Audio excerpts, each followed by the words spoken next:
आइए हम उज्जैन के समाचारों के बात करें। आपके सामने प्रस्तुत आज पूरे शहर में, जो कि महाकाल की नगरी है, कृष्ण की शिक्षा स्थली है, आज वहाँ पर पूरे शहर में वीर हनुमान के ही नारे गूंजित और हनुमान मंदिरों में आकर्षक साज सज्जा की गई, अभिषेक हुए, हवन भी हुए और प्रसाद भी खूब बांटा गया। बहुत अच्छी बात रही।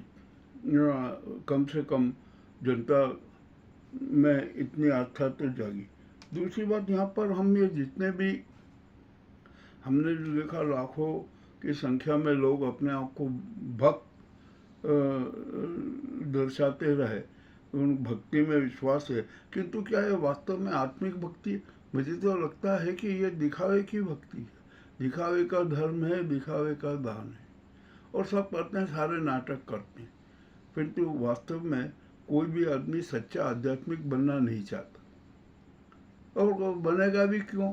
क्योंकि उसमें अहंकार है, स्वार्थ है, टोपेबाजी है, अन्याय करने की बात है, उसकी भावनाएं अच्छी नहीं है, नीति नियत और नयन तक में खोट है। उसके जो भावनाएं हैं ना, वो बिल्कुल स्वार्थी है, और स्वार्थ में इतना डूबा हुआ है कि हद से ज़्यादा। तो इसलिए उसको जो सच्चा आध्यात्म है ना, वो आने नहीं पाता। मैं कह रहा हूँ कि एक बहुत बात स्पष्ट है कि हमने चाहे हमारे जीवन यात्रा में जितने भी अपराध किए हैं ना, उनकी सूची अलग है, और मिलते पुण्य काम किए उनकी सूची अलग है। किंतु हमने जो हम ये पुण्य काम करते जा रहे हैं वो तो अच्छी बात है, किंतु जो हमने पाप किए हैं ना, उनकी सज़ा हमें भुगतना ही पड़ेगी। वो सज़ा कहीं माफ़ नहीं होगी। हम चाहे कुछ भी कर लें, गंगा नहा लें, सरस्वती नहा लें, तीर्थ गवाएं, कितने मंदिरों में मूर्तियों के सामने नाक रगड़ दें, कुछ भी नहीं होना है। हमें तो हमारे पापों की सज़ा तो मिलना ही है, चाहे किसी भी सूरत में।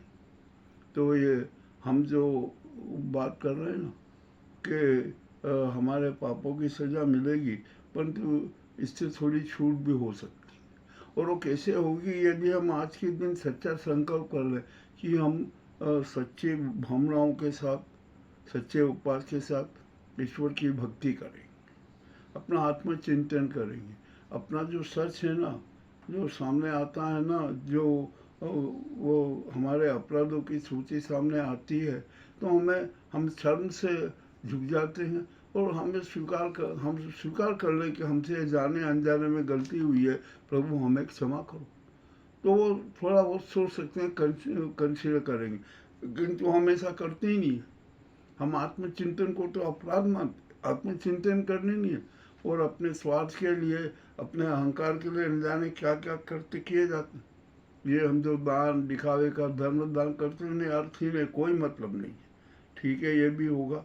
तो आप, मेरा ये अनुरोध है कि आप सच्चे उपाय के साथ आत्मचिंतन कीजिए, और आत्मचिंतन करने के बाद जो आपका सत्य सामने आए ना, तो एक संकल्प कर लीजिए कि अब हमने जितने जो पाप किए ना, अब कोई पाप कर्म नहीं करेंगे, हम अहंकार में नहीं होंगे, स्वार्थी नहीं होंगे, किसी के साथ अन्याय नहीं करेंगे, टोपेबाजी नहीं करेंगे, और हम सेवा भाव से जीवन की यात्रा पूर्ण करेंगे।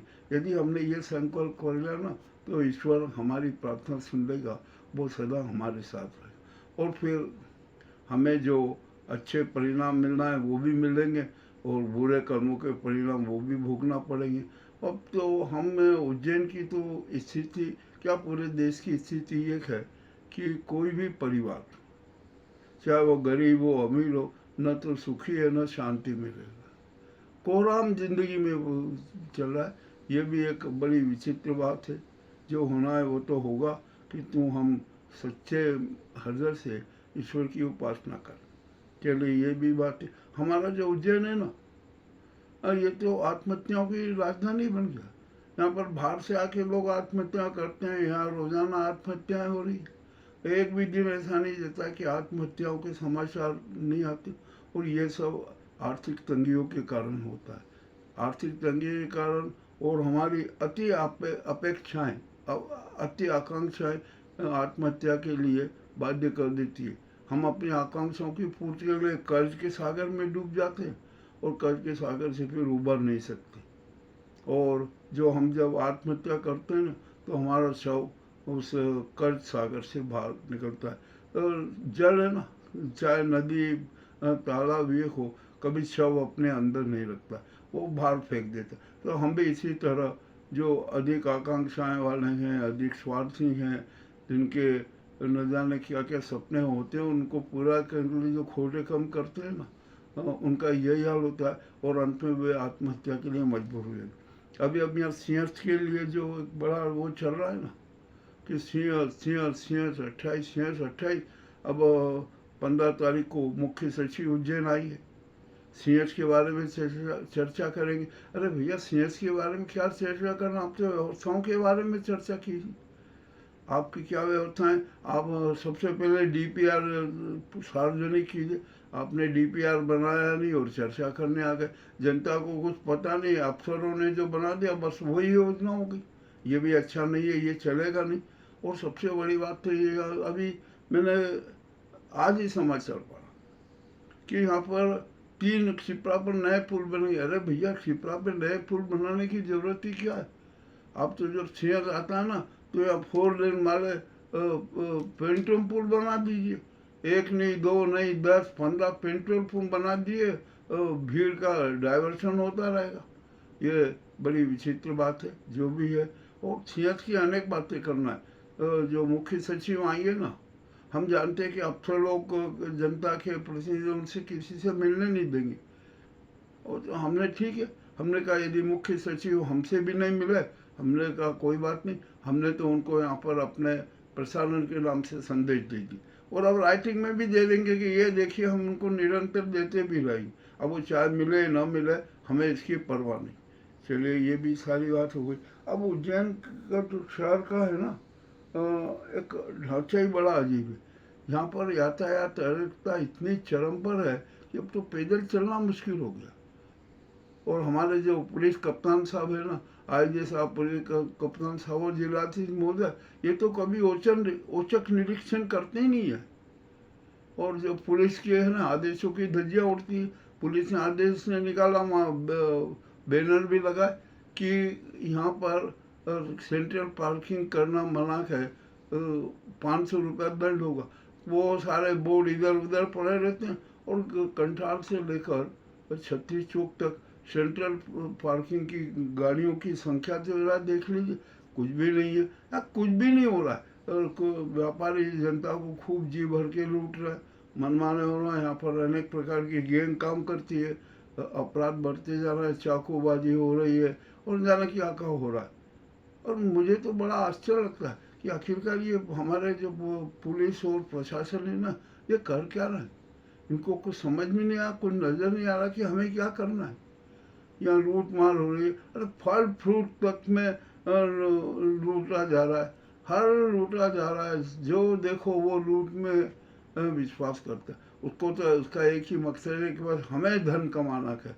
जनता को चाहे किसी तरीके से धोखे में दो, उनको टोपेबाजी करो, तोल में मारो, मोल में मारो, सब प्रकार के अनैतिक कार्य हो रहे। और यदि उज्जैन का यही क्रम रहा ना, तो उज्जैन एक दिन बदनाम हो जाएगा। और इतना बदनाम होगा, इतना बदनाम होगा कि जिसकी कोई सीमा नहीं। अभी भी बाहर के पर्यटक आते हैं ना, वो जब उज्जैन की यातायात व्यवस्था को देखते हो, कहते हैं कि अब तो हम आ गए, आप कभी नहीं आएंगे, क्या है यहाँ पर। और ऐसे यही हाल महाकाल के मंदिर का। महाकाल के मंदिर जब दर्शन करने के लिए जाने की बात कैसे करते हैं और वहाँ पर जो यातनाएं सहन करते हैं, साफ कह देते हैं कि अब तो भूल से आ गए हैं, अब कभी हम नहीं आएंगे। उज्जैन की हालत बहुत ख़राब होती जा रही है। और अब मैं यहाँ पर एक बात बहुत स्पष्ट कर दूँ कि अब जो सीएम को है ना, अब प्रशासनिक अफसरों और पुलिस अफसरों पर शिकंजा कसना पड़ेगा। यदि नहीं कसा ना, तो उज्जैन इतना बदनाम हो जाएगा, इतना बदनाम हो जाएगा कि हंसते जाएगा। और ये रिक्शा वाले हैं ना, ये तो गजब पर है, जनता को ऐसे लूटते हैं जैसे कि पूछिए मत। और कोई उन पर निगरानी करने वाला नहीं। क्या हो रहा उज्जैन का? बाहर की जनता उज्जैन को कोस के जाती है, ये उज्जैन के लिए शर्म की बात है। और उज्जैन है ना, अब अवंतिकापुरी नहीं रहा, वो तो लूटपुरी बन गया, अराजकतापुरी बन गया, और यहाँ पर हर प्रकार के लुटेरे चढ़ी। मैं अब तो मुझे उज्जैन में ऐसा लगता है कि कदम कदम पर दरिंदे और शिकारियों की भीड़ है। क्या वो कौन कहाँ किसका शिकार कर लेगा कुछ पता नहीं। उज्जैन की हालत खराब है और ये स्थिति सुधरना चाहिए। इसके लिए पुलिस प्रशासन को भी रखनी चाहिए और इसके लिए हम जनता भी दोषी है। हम जनता अपने नागरिक कर्तव्यों का पालन नहीं करते। हम क्यों नहीं करते? हमें भी करना चाहिए। हम प्रशासन पुलिस पर आरोप तो लगा देते, किंतु हम अपने नागरिक कर्तव्यों को भूल जाते हैं, अपने दायित्व को भूल जाते हैं। तो ये भी एक गलत बात है।